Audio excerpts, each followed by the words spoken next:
Hello and welcome to our first ever Decision Fest panel. Our topic today is agility in decision intelligence and operations research through the lens of DecisionOps. My name is Haley. I'm part of the Next Move team supporting today's event, which features a conversation among these four practitioners, Carolyn from Next Move, Signe from Grubhub, Victoria from IKEA, and Allison from Aimpoint Digital. I'm going to let them introduce themselves here in more detail in just a moment. But first, I'd like to cover a few notes. First, today's session is meant to incorporate your questions and comments, which you can share into the chat off to the side.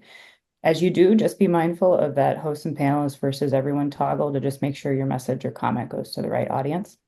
There's also a Q&A feature at the bottom of your screen that you can use. A few of us from Next Move will be monitoring those questions.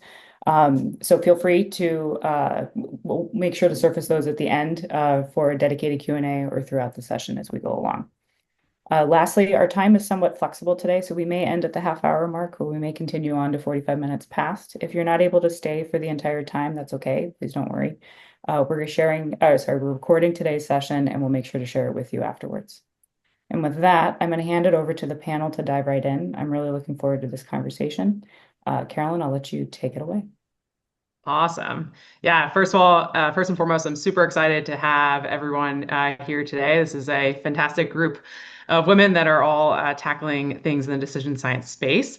So that's super exciting. I am Carolyn, as Haley said. I'm the CEO and co-founder at NextMove, and a variety of different experiences in decision science, from optimization to simulation tech. And I'm going to pass it over to Signe for our first intro. Thank you, Carolyn. I'm Signe Witt. I work at Grubhub. Have been responsible for a few different areas: OR, experimentation, ML, and now heading up the ML/OR platform for our decision data science teams. Awesome. Maybe Allison, if you could go next. Great. Yeah, my name is Allison Kozad. I'm a principal decision scientist at Aimpoint Digital. Got about 10 to 15 years of experience, depending on how you count my PhD. At Aimpoint, we're a boutique consulting company that does all sorts of cool things across the analytic spectrum, from optimization, which is where I have most of my expertise, but we also do forecasting and data engineering and Gen AI. And just as kind of a plug, my path to decision ops has been slow. I went from kind of a one-woman show, doing my PhD, doing my own data connectors, my own version control. Kind of started at ExxonMobil Next, where I did kind of the same, a bit of a one-woman show there, where I did optimization and data science work. Toward the end, I started to dive into more infrastructure, and then that set me up well for Garobi, where I got to hear a lot of decision ops stories, and then into Aimpoint, where I got to hit the ground running, where we used a lot of decision ops, and that kind of journey from solo and scrappy to more scalable is why I care so much about this topic. Awesome. Victoria, I'll have you go next. Yeah, thank you very much. I'm Victoria. I'm a data scientist working at IKEA. I'm pretty sure you all know IKEA. Yeah, so I'm been working here for 6 years now, mainly topics related to logistics and order allocation. Even though I did my PhD in electric power systems, but then I quickly changed to retail. I find it more exciting nowadays. I think it's always fascinating with these mathematical disciplines too. We all may have had very different paths to get here, but you can solve a lot of different problems, and that's always the cool part. All right, so we're going to go ahead and get started. And as Haley mentioned, our topic today is agility in OR and how to accelerate, our decision science teams. And so the first question I want to bring up is, we hear a lot in the space today that we have to think about what we run, but we also need to think about how we run a solution, right? So it might be common to think about a modeling framework or a solver, and leave it at that. But the how is where we make things successful. And I think the how has a lot to do with the teams we work with. And I'm curious, where do you see decision science sitting within your organization, and what teams do you interface with today? And maybe Signe, if you could kick us off on that one. Yeah, thanks, Carolyn. So right now, decision science has found its home in engineering. more than anywhere else. And so it's sitting in the org, but partnering very closely with with our operations team. So, we do the food delivery space, or that's where we've had the sort of strongest, most mature models have been in that space. And deep in engineering, because of the work involved, that seems to be where like the teams understand what's involved to get these things up and running. But the people that you're working with day to day to understand the business problem often are our operational partners who are, like we say, boots on the ground, really trying to make sure everything's running well. Yeah, no, I think we've seen the same thing across a lot of the companies that we work with, right? You're typically interfacing with not only the software team, but your business organization itself. Do you feel like there have been, challenges in the pacing for decision science, or how quickly you can get models live and into the hands of either your end user or the operation itself? Has that been something that your teams have had challenges with in the past? Yeah, I think that the startup costs to get a real model that you could scale can be hard, and you're often conflicting a little bit with like what an analytics team or maybe some people in your finance teams might be able to do with Excel and sort of quick analytical models.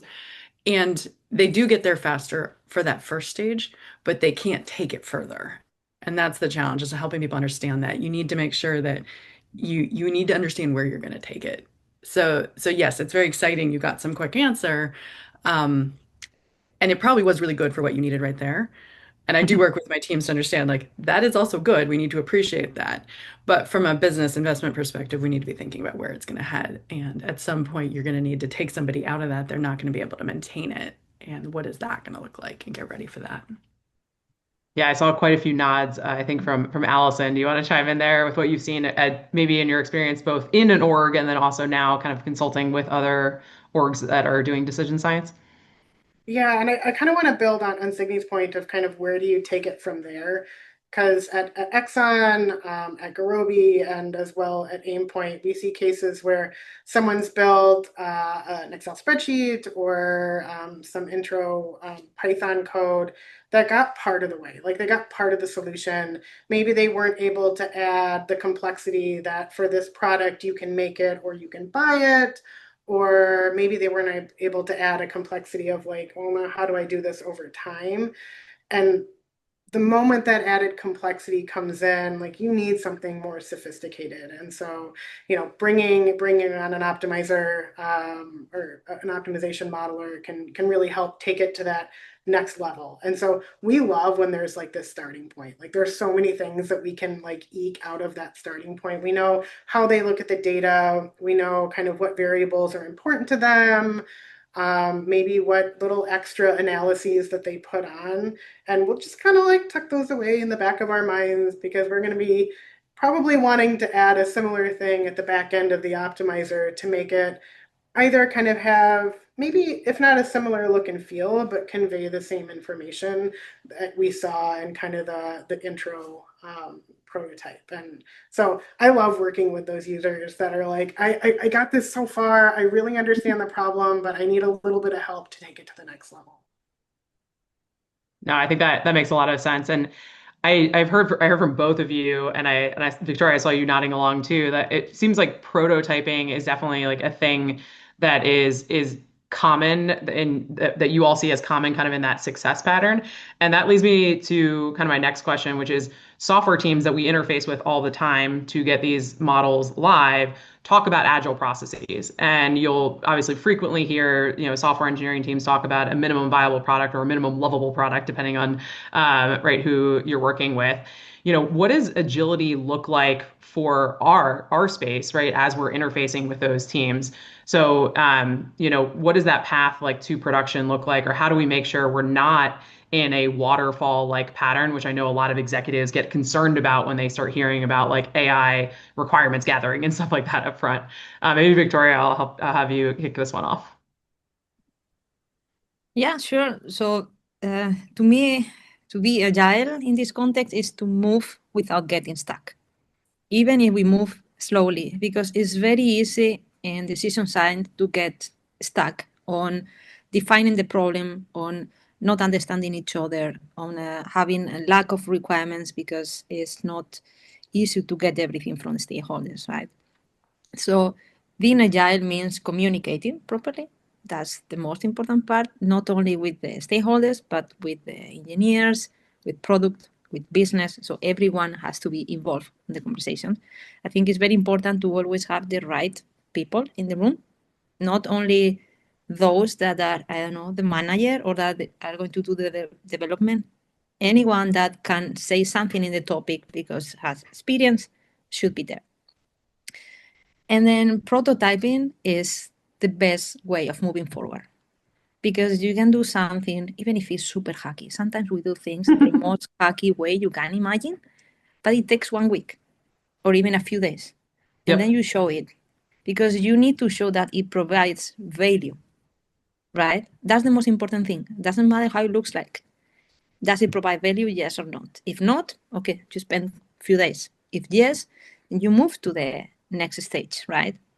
So that's why I think it's super important to tag along the stakeholders as soon as possible with the MVPs and then align on expectations. Can we deploy something that is missing some features? Are those features all relevant for the first version or not? Yep. Because many times we are in this loop of I want to do everything perfectly from the first day, and then that takes forever. And then you go to a stakeholder only to tell you after a few months that no, this is not working because this is not how we do things. Yep. So that's for me to be agile. Yeah, so basically you're saying like get information about the success of the project early, right? As early as humanly possible. And I think that that's something that I've definitely seen successful in my career. I feel like when you're talking about a project in abstract, it's very hard to get feedback from those stakeholders about the value or about what would make it a success or failure. So if you put something in their hands that's a prototype, even if it's not perfect, you can start to understand what data is missing or what rules are missing, and then you can kind of go from there and inform better paths to development. Signy, I'm curious, like what do you find Agile means to you, especially as you're now kind of going to be leading up that ML and OR platform team at Grubhub and Wonder, like what does that look like for you? What factors encourage it or hinder it, or things that you're thinking about as you're going into next year? I think Agile, I've had to because I didn't come to this role a few years back when I joined as a software engineer. I did have to spend a lot of time understanding like Agile principles and what we're doing and how does all this work and the sprints and sort of what when software engineers say Agile, what do they really mean and what do I mean by Agile? Um, and, and where do we how do we bridge all that? And it's an interesting journey, but I think really it comes down to you will be iterating, right? Yep. Everything that we want to do is we are going to be iterating. And that is very different from when I first started thinking about R when I was in school and started dabbling this. I was like, oh, you can use this to create a solution, and then you hand people the solution, and then you're done. And I think that really just being prepared for that iteration is going to be really, really important, especially if you sit in an engineering org, where that is how like all DevOps thinking has been oriented. It is not plan it in advance and build it. It is take some steps and figure out what the right next step will be. And we really just have to think of it's a total mindset shift from what you learn about when you were studying OR, or at least when you were studying it 15, 20 years ago. I don't know what it looks like now, but I think that we have to be able to iterate. And what I've found is stakeholders don't quite understand that because they want you to give them a solution. And so making sure that not only are you personally, have you grown in your journey to figure out, like, oh, I'm not going to be able to give them a perfect solution to begin with. Now you also have to help your stakeholders understand that you will not be giving them a perfect solution and that you will be iterating together. And then have a good agreement on what that iteration is going to look like and what the deliverables will be.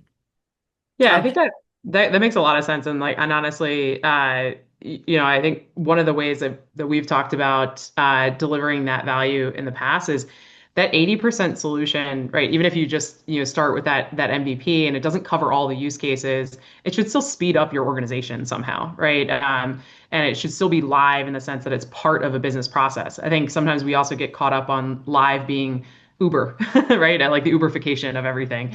But it doesn't necessarily have to be that, right? It can just be, part of a business process that informs an operator who's doing things manually, and that's okay, right? I think the augmented, decision support kind of systems are also pretty valuable, especially in our space, because there's everything from, strategic all the way down to like operational decisions that we cover. Yeah, Allison, I think oh, sorry, go ahead. I was like, can I add one thing? Because it was Yeah. that Victoria was talking about with like get that prototype. Another reason that we may not be aware of, or maybe not thinking about with for the prototyping, there's the requirements gathering part that's really helpful from a prototype. But it reminds me of someone I worked with once upon a time who would not be able to react to something until I put it into her hands. And I think there are a lot of people you're going to work with who will Yep. operate that way, right? And so getting that prototype is actually just an important step in getting feedback. Yep. And even if it's the wrong thing, you're pushing that forward a little bit just by giving them something to react to because they cannot respond to the idea that you have in your head. Yeah. Yeah. Learning what it's not is as important as learning what it is, right? So, Allison, you wanted to chime in there? Yeah, and as I'm sure the quote everyone's heard, all models are wrong, but some are useful. And I think that's just as true in optimization as it is in, more traditional regression models. And I really think that, to start that iteration process, you need to kind of know what to iterate on. And so for me, agility is really how quickly you can detect when and where you're wrong. Kind of going into it, assuming you're wrong, and then using every tool you have at your disposal to try to figure out where you're actually wrong. And for Yep. me, you've got a ton of tools in front of you. Some are a little faster, some are a little slower, but one big one is your end users. So as Victoria said, build that prototype, get something in front of them fast, even if it's a really simple model. They have something in their hands, they can poke it, like it, don't like it. What is that? And, this is not how my world works. And even if that end user is like your most curmudgeonly person or your biggest champion, they're the person that can point out where the thing is wrong. Um, Also leveraging the stakeholders. These are the people that end user has to justify their decision to. Maybe they're asking different questions and you need to have that either reported or represented in your model. And if it's not, get to know that early.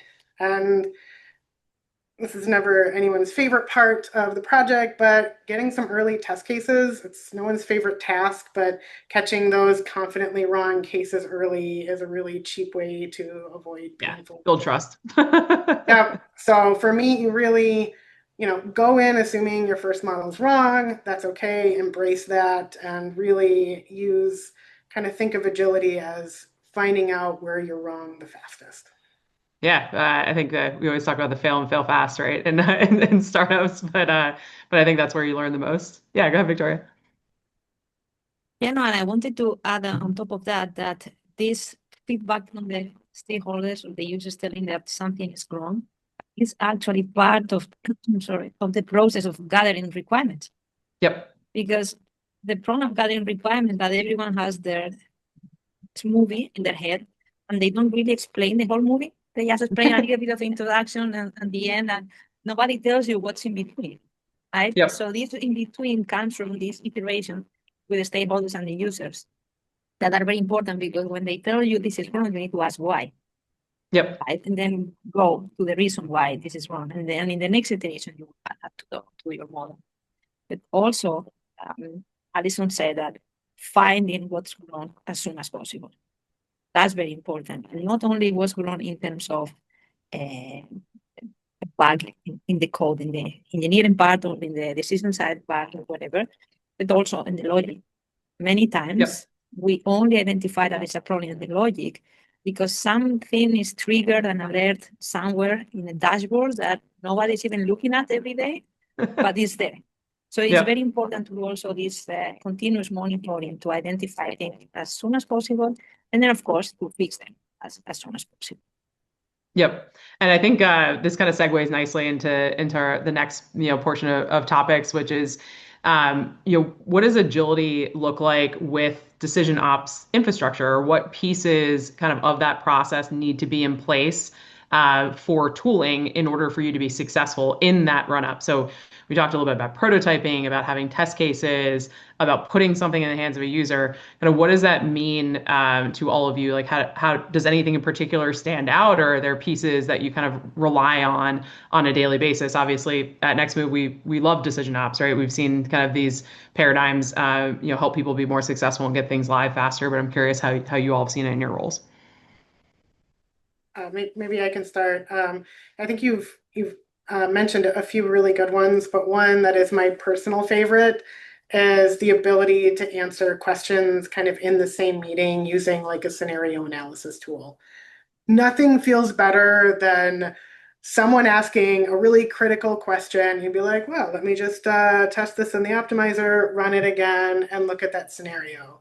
Your alternative is, let me think about that. I'll run some analysis. Let's schedule a meeting. When do all of our schedules align? Let's get back in a week and a half when we can all chat again. And then we'll have your answer. And by then you lose a little bit of momentum. You kind of have to remind everybody where we started and where you are.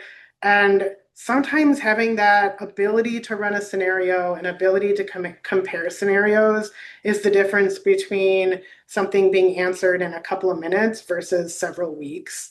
And with that extra time, instead of doing that analysis and trying to re-explain that, you're progressing the model, or you're adding a new feature, or you're putting in a new, automated scenario to be able to answer that question proactively. Because really, end users want that responsiveness. Developers don't want to have to build that every time. So that kind of pre-built structure, I think, is really important. Yeah, it makes a lot of sense. I think the one you touched on with capturing basically that exact scenario that was problematic, right, or that somebody Mhm. asked about as a test case. I think that's a great pattern, like that I've definitely seen be successful in the past, because then if the data changes and you see that scenario again, you can know that that's what you're falling into, right? It's kind of like writing tests for your software code, right? Like you might have those unit tests for catching like edge cases. Like we have edge cases in our decisions too, right? It's just the data and the testing process looks a little different. I want Yeah, to also mention, oh, go ahead, Allison. I was going to say, yeah, I would say if you're being asked the same type of question 2 times, it should be its own automated scenario if possible. Yep. That should be a threshold. Sorry, go ahead, Siggy. I was you mentioned that like that when you start losing momentum, I think that's one of the things that can be really derail projects and make it difficult. And what I see and where decision ops, like we're acknowledging and recognizing the need for these tools is important, is that the alternative is you have someone who's like coding it up in a notebook and they go off, and what they're not going to tell their stakeholders is they had 5 bugs in their notebook and now they have to go resolve that before they can actually start answering the question. And then you really start to lose that momentum. And I think that happens a lot more than you realize. And it's easy to build some of these things, but maintaining them and keeping them ready, it's time consuming. And so that's something I really am thinking a lot about, like recognizing that we need that tool. You need something a stakeholder can interact with, and how are we going to do that efficiently so we don't lose momentum in the project? Yeah, I think especially in our space too, like you might work with a variety of different solver or modeling tools, right? And if you hand something to an end user without having something around it, you're kind of requiring them to do all those installs, right? Or have Python installed, or like those kinds of things, and that can be very problematic. Depending on how technical your product management team is or your business team is, right? That can sometimes be a showstopper. I've definitely been in meetings and I've made the mistake of pulling up like a terminal, right, and to do something versus like having a visualization or something like that. And the difference between those two conversations is drastic. So I definitely think that's a big thing. And you kind of keyed on maybe some patterns that you see like early on. So we said like lack of momentum is definitely a pattern where maybe just conversations shift out over time because you're not able to run the test or run the scenario or provide that feedback loop. And then I think Signy, you also mentioned like maybe just having not necessarily having the right framework. We always talk about building more decision models, not more decision tools, right? So like where you spend your time. And Victoria, I think when we chatted a while back, you talked a little bit about this too. Maybe you could talk a little bit about some of the ways that like you utilize tooling in your day to day and like and what that looks like. Yeah, sure.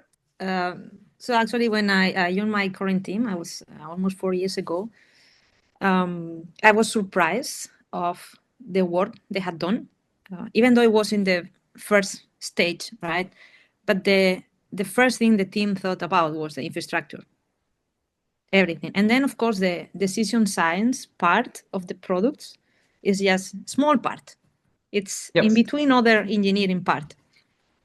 Now, what I like the most is that for me, it's like like a good orchestra playing in an opera. You need the musicians, you need the instruments, you need the opera house, and you need the director.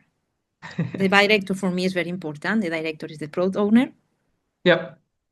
He's here with me actually right now. Nice. But it's true. It's true because the director is the person that allows everyone else to do what they do best.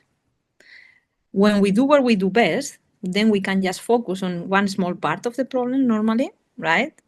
And then we can take as much as possible from the tools that we have. So, as I said, when I joined this team as a data scientist, I just entered into what we call the solver part, right? Is the decision Yep. part.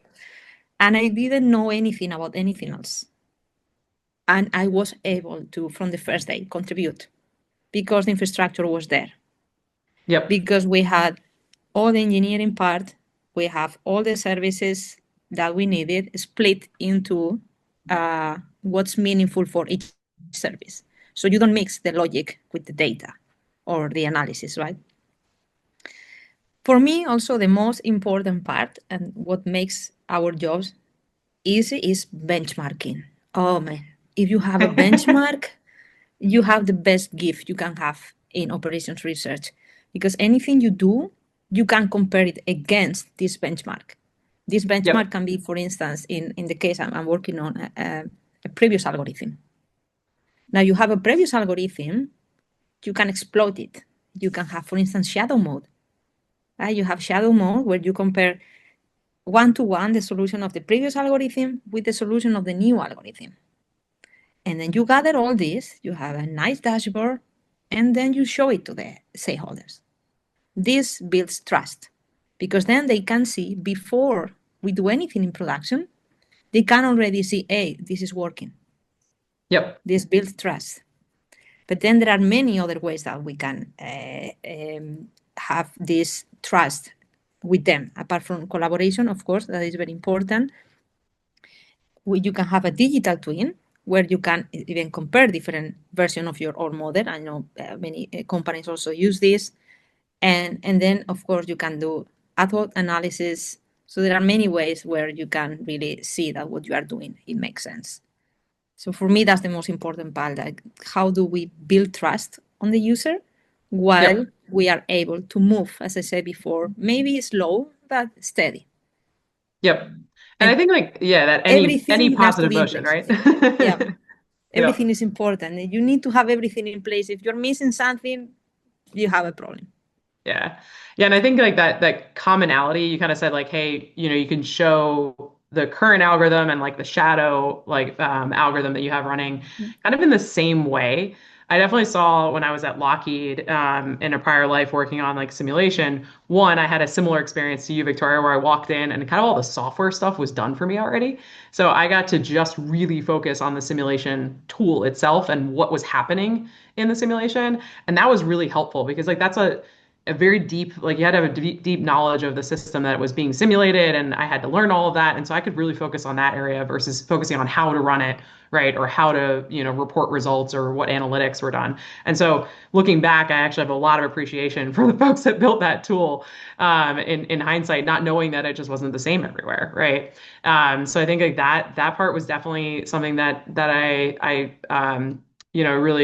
really took advantage of and loved about that job. But the other thing was just that we had the same visualizations, and I think that's something that I key off of a lot is not making our stakeholders relearn the data every single time, right? It's like kind of like having a dashboard, right? You want those dashboards to be something that they recognize and not change them too often because people know how to navigate a chart, right? Or know how to know what they're looking at in terms of that data exploration.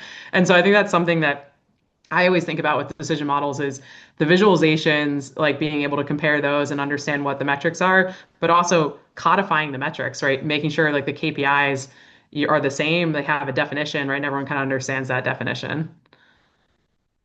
I want to echo Vicaria's comment about benchmarking. I see a comment about that too. Um, I right now I'm on a mission to help make sure, and we've been doing more to move OR, and I really want to see OR in many more places because a lot of times people think they want predictive problem solutions, but they really do need a decision. Yep. Um, and one of the things we need to do to make sure you can kind of keep that going and have trust in that first pass is help them benchmark their current state. So if they don't have a benchmark of their current state, you're going to come in there with the model, and now they're going to see more of their problems, and they're going to think all those problems are because of your model. And I think that's something. And then suddenly you're on your back foot trying to defend that those problems existed. We're just now you can see them. And Yep. and the reality is they were there before. So I think that's if looking back on the past few years, I think that's something I'm really pushing. We need to make sure that we are benchmarking current state and we've talked to stakeholders and they Yep. understand their current problems and we're speaking the same language about that. So that when you put in that first prototype, you are showing them how it's going to improve their current state, not Right. showing them a prototype that gives them visibility to other problems. Yeah, for sure. Yeah, Yeah, I cannot and agree more. I was really excited you Double said agreement. that. I kind of want to add that to all my projects from now on, that current benchmark. Because there's the case where, yeah, if it's not making as much money with the current benchmark as it is in optimization, that's an easy one to show. But if they have a completely different basis on the benchmarking, Yeah. or they kind of allow a little bit more flexibility on how much of the inventory you can use, or they have things that would become infeasible in the optimization model, but are fine with kind of how they're currently doing things. I think that's a really good thing to understand and learn and make sure you're handling it similarly or making a conscious choice to do it differently in the optimization model. Yeah, I think like that's always like the trade-off of like there's like implicit decisions that kind of come out of the woodwork when you do that baselining process, right? Because in the real world things aren't perfect, right? So you end up like the operators are like it's okay if they're 5 minutes late, right? Or it's okay if we, reassigned this in a different way. But I always say like the algorithm is the algorithm. It's code. It doesn't know it has that flexibility unless you tell it. So I think like that's maybe a big area. So the baselining I think definitely helps with that. And I just want to call out that Sydney, I think you got like emphatic nods from both the folks here, and then also some comments in the chat at the same time about that. So it is definitely a good practice and good rule of thumb as you're kind of going through that development. What other best practices like do you all see as a positive? So we touched on testing, we touched on prototyping at the very beginning and benchmarking. Are there other things that you see as being critical to kind of either a solo decision scientist developer or all the way up to large teams? I know we work with a variety of large teams on this call too.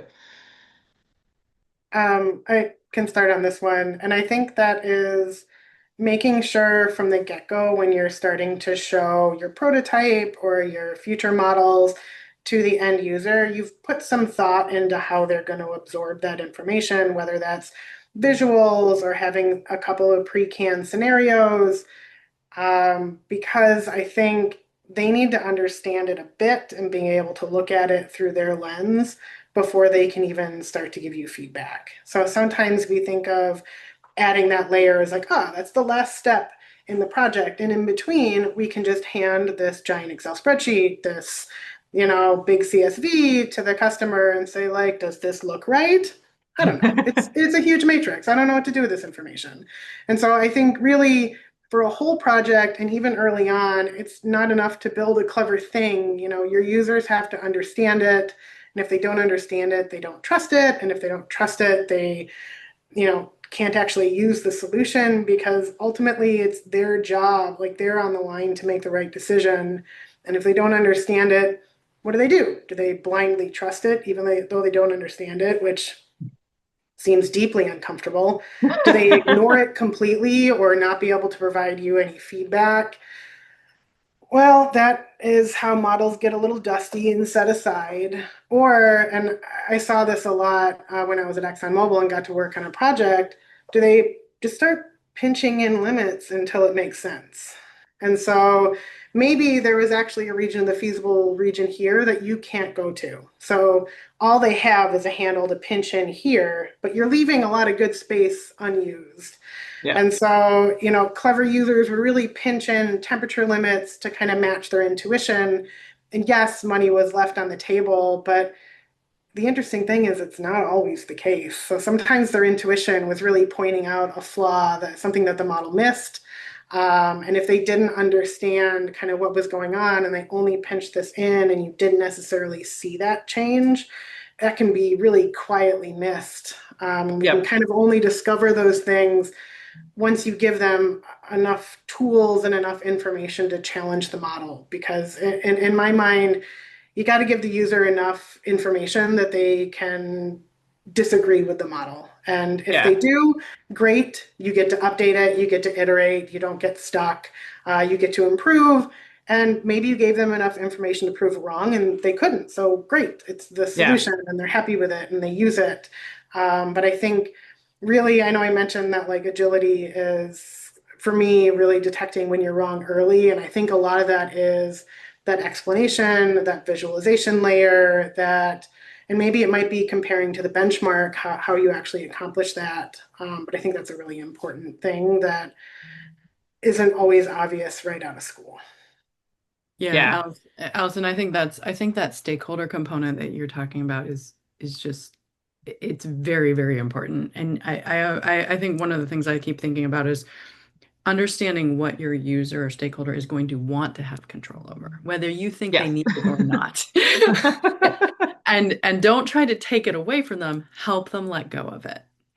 I think that's a big I think that's a really good way to think about it, because I do talk to leads in decision science, and sometimes they're a little bit hesitant to give control over to stakeholders.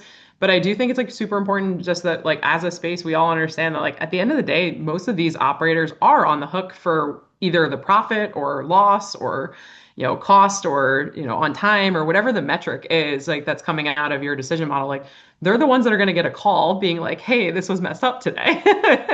Right. And we might not always get that information. And so I think like, having levers that are good for them to have some control or agency in the decision making, I think is like super important. And I don't think that even needs to be, if it's fully automated, great. There should be some way for them to influence those settings, right? But if it's not fully automated, then they should have an ability to play with those levers, right? And understand kind of what they do to the decision, right? Like they should have that intuition because they have the intuition about the operation itself, right?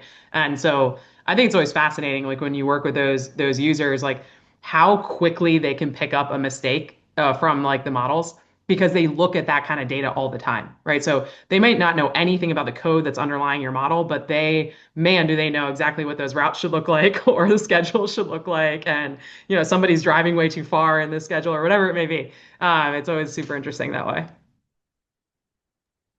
Yeah, and I wanted to follow up on what you said is that whatever decision our models make, it has impact and implications in the real world. Yep. So if we screw today, tomorrow some people are going to extinguish some fires around. Yep. And that's the thing. It's probably not going to be us. It's going to be the stakeholders, the ones that need to take care of the fire. So that's why it's very important that they are on all the process. And actually, I can have a quick example here when we had to. We did a final test before deployment to production and a product, and we went to one of the countries and we were with them, and the moment we pressed the button, someone from the country said that's not possible. The very first just minute, immediately he said we cannot make that delivery. Yep. as you said, they know. They They just know, look at yeah. those numbers and they say this is not possible. And we had a problem with some calendars and so on. So Yep. it's very important that they are always in the loop. But also, it's very important that in general the right people are always involved, because operations research is a way of thinking. Right? Yep. You need to see the picture in your head. You see connections, and not everyone working in the whole product can see those connections easily. So it's always good that someone seeing the connection is in the conversation, because then they are the ones that can really explain the stakeholders which are the trade-offs. What's going to Yep. happen to B if we increase A, right? And also something that I feel is very important is not to get into solutioning very early, because then we lose track of the real problem. Many times, and this has happened to me, I just want to go into solution mode as I know, wait a second, hear out what the stakeholders need to say, and then try to filter out what's really a requirement and what they are telling you it's a requirement because they did somehow a trick somewhere that Yes. is fixing an underlying problem that they have, Yep. right? That's not a requirement. That's a problem that we need to address in a Address. different way. Yeah. So listening is very important as well. I agree. And so many rules, like if you talk to people that especially if a process is happening manually, I think we as humans try to like shrink the problem, right? Like we try to make it something more tangible, right? So which makes sense. But in that process, not all of those rules are relevant when you hand it to a computer, right? You can open up that space and maybe find a better solution, right? So I think there's always that, back and forth, right, between you and your stakeholder, right, trying to figure out what is a requirement. I think that's where that prototyping really makes a ton of sense. We are getting a little close to time. I'm curious if any of you have any questions for each other, and maybe we can wrap it from there. I actually have one for Victoria because you just mentioned that trying not to solution too early. How do you keep yourself from doing it? Hard. I have someone actually in front of me that is constantly reminding me, please do not enter into solution mode. And I think I'm getting better and better at that. I still get into solution mode in my head sometimes, but I try to focus on understanding what we are discussing first, because by understanding then later on, you are going to be able to model things better. But it's difficult. It's difficult, and it's something that you really need to think about when you are in a discussion on please do not enter in solution mode. Just listen, try to understand, make questions if you have any questions, because you don't understand what is happening. But I struggle. Even nowadays, I struggle a lot with that. So it's not an easy answer for that. Yeah, it's hard not to pattern match right away, right? But I think one of the ways that I use anyway is talking to people about what would the ideal world look like. So then you're not assuming the solution, right? You're kind of saying to them like, what is the ideal look like? Because then you'll also get information about the value too. Back to Victoria, your earlier point, you'll get I don't want to spend 20 hours a week doing this manually in a spreadsheet. I want there to be less errors because like we're introducing errors when we do this process, or like you get some of that information that's not the decision itself, like not the ROI of like whatever decision's being made. It's like it's the external ROI, like the org level ROI. Yeah. But yeah. But the more you listen, the easier it gets, because you start seeing the connections of what you have done previously instead of trying to figure out how you will solve your next problem. So it takes time. You need to do some meditation before the meeting, but you get there. I like that I answer. need to incorporate more meditation in my processes. Signy, I had a question, and this kind of circles back to the benchmarking. Can you walk me through how you would approach someone who maybe doesn't already have like a strict algorithm, on how you would go through like a review of the current benchmarking process for them? I can't say we're good at this yet because it's something I'm Okay. really realizing we need to do a lot more. But I think it gets back to that listening, really saying what is the problem we're trying to solve here? Because I think it's so easy to come into this and you see so much potential in these solutions and tools and techniques, and you jump in, you're like, oh, we could just do this and this and this, and this is what you should have. And I think stopping and saying, what problem do you have? And Mm. how do you know it's working or not working? And I think it really gets at the what and the how. How do you understand if it's good or bad? And let's agree on how we are all going to understand that. Um, and can we measure that, right? And writing that down, I think is key. Um, I but think, it's not an easy yeah. thing. It's definitely And not an easy thing. I do feel like though more often than not, I mean, I have seen some masterpieces of Excel spreadsheets like that I could not begin to create myself. I kid you not. Like I feel like I could do a Python script. I could never do some of the things that I've seen in Excel to the level that they're done. And I do think that that's like actually a really interesting place to start because the vast majority of stakeholders and business users that I've ever worked with have a very intricate way of looking at data. And that's sometimes just sitting with them and going through that process, even if you don't have a model basis today, is a good way to get that baseline because you can at least get the KPIs and understand how to calculate them on the plan that you're creating. Yeah, I think that's one nice part about kind of the optimization and the decision science space is it's not like you're putting in a tool where there's nothing. They're making these decisions somehow. And as you said, maybe it is a glorious Excel spreadsheet or maybe not. But I think that's a cool thing about decision science. Like they're making the decision somehow. Yep. They've got their strategy. And I think that's a cool thing to tease some information out of.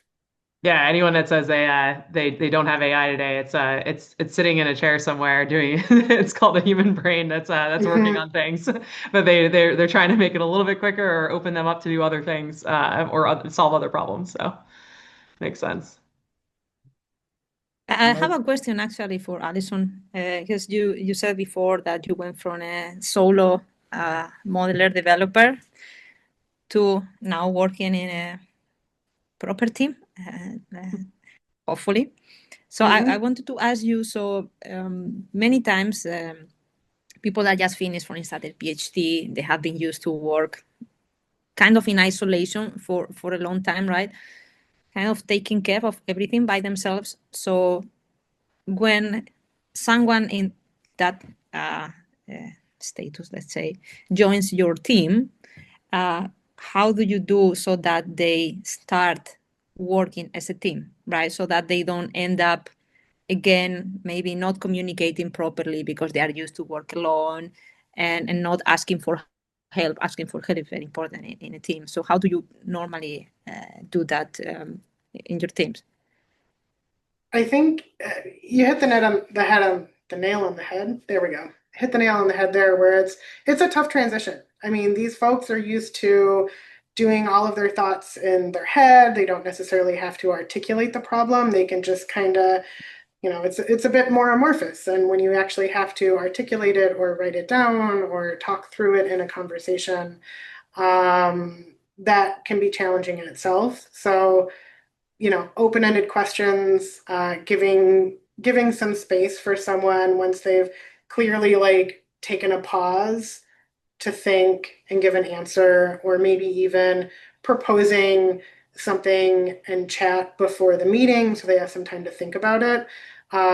Because sometimes it's very uncomfortable to start answering off the cuff for certain folks, particularly when you're used to the PhD program, you need to have the right answer ready. But that's Yeah. not necessarily expected. We just need to like talk through the thought process and kind of get to that point. And then having more informal check-ins.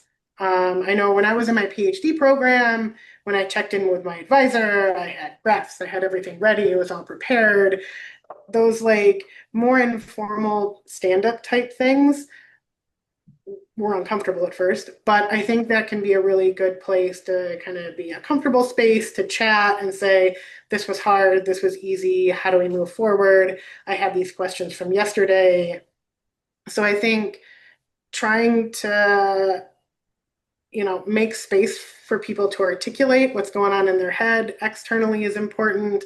And then making sure that like stand-ups and things like that feel informal and feel like you can kind of think out loud and work through your thought process there can be very helpful. No, I think that makes a Yeah, lot of thank you. sense. And just like I think just showing your work too is like a big thing. I Yeah. think definitely like within the software space, it's all shown work, right? Like you make PRs into a repository, it's shared, right? There's a record of everything. And I think like we just need to feel a lot more comfortable with that process. And I think we've all kind of touched on that like through this talk too. Just, it's okay to not be right. It's okay to iterate. It's okay for the first model to not be perfect. And like that process is just different than like the academic process, which is where you're really trying to go for perfection or prove something, Yes. that sort of thing. It's just a different mindset. But hey, this has been lovely. I'm sure we could chat for a lot longer on all these topics. So it's been fantastic to have you all today. We're a little over time, so I just wanted to do a quick recap. We talked about at the very beginning, making sure you start prototyping early, you get something in the hands of your business user or stakeholder early and often. So we talked about testing, paradigms like things like shadow mode or benchmarking, or even just like, getting the parallel to unit testing in the software world. And then, where we sit with organizations and how to kind of collaborate across teams. I think those are all really amazing topics and, something that we as an industry just need to keep talking about and making sure we're preparing people for success when they go into these organizations. So thank you all so much for joining us. And Haley, I'll hand it back to you to kind of do our closeout. And this will be very quick. I think everybody should be able to see my screen here. Just a couple of items for people to be aware of out there in the community because that's what this event is oriented around.